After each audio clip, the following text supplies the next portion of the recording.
বাংলাদেশের গণতন্ত্রের ইতিহাসে ২০২৪ সালের জুলাই আগস্ট মাসে ছাত্র জনতার গণ অভ্যুত্থান একটি গুরুত্বপূর্ণ ঘটনা। কোটা সংস্কার আন্দোলন থেকে এক পর্যায়ে এটি ফ্যাসিবাদ বিরোধী আন্দোলনের রূপ নেয়।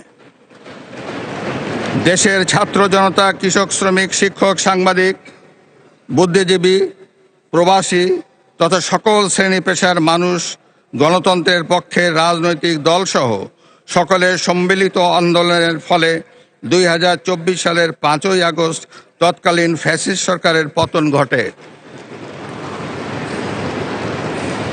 হাজারো শহীদের রক্তের উপর দিয়ে তাবেদার ও ফ্যাসিবাদ মুক্ত নতুন গণতান্ত্রিক বাংলাদেশের সূচনা হয়। আমি ২০২৪ সালের জুলাই আগস্ট ছাত্র জনতার গণ অভ্যুত্থানে শহীদ ও আহতদের এবং দীর্ঘ ১.৫ দশকের ফ্যাসিবাদী শাসন আমলে গুম, খুন, বিচার বহির্ভূত হত্যাকাণ্ড এবং ফ্যাসিবাদ বিরোধী আন্দোলনে নির্যাতন ও নিপীড়নের শিকার সাধারণ মানুষ ও রাজনৈতিক দলের সদস্যবৃন্দকে কৃতজ্ঞতার সঙ্গে স্মরণ করছি, যাদের অসামান্য ত্যাগের মাধ্যমে বাংলাদেশ ফ্যাসিবাদ মুক্ত হয়ে গণতন্ত্রের পথে যাত্রা শুরু করেছে। সকলকে জানাই আমার আন্তরিক শ্রদ্ধা। ২০২৪ সালের গণ অভ্যুত্থানে সহস্রাধিক মানুষ শহীদ হয়েছেন। নারী, পুরুষ, শিশুসহ আহত ও পঙ্গু হয়েছেন কমপক্ষে ৩০,০০০ মানুষ।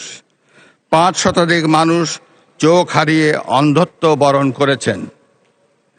১৯৭১ সালের স্বাধীনতা অর্জনের যুদ্ধ, ২০২৪ সালের দেশ এবং জনগণের স্বাধীনতা রক্ষার যুদ্ধ সহ এ যাবৎকাল দেশের ইতিহাসের সকল গণতান্ত্রিক আন্দোলনের শহীদদের আকাঙ্ক্ষিত বাংলাদেশ প্রতিষ্ঠার লক্ষ্যে সরকার কার্যক্রম অব্যাহত রেখেছে। ২০২৪ সালে ছাত্র জনতার গণ অভ্যুত্থানে আহতদের দেশের বিভিন্ন হাসপাতালে চিকিৎসা চলমান রয়েছে। ১৩৭ জন গুরুতর আহত জুলাই যোদ্ধাকে উন্নত চিকিৎসার জন্য বিদেশে পাঠানো হয়েছে।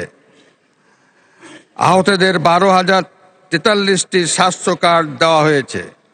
১৯৭১ সালের বীর মুক্তিযোদ্ধা ও ২০২৪ সালের জুলাই যোদ্ধাদের চিকিৎসা সহায়তা ও ভাতা অনলাইন ব্যাংকিং সিস্টেমে পরিচালিত হচ্ছে।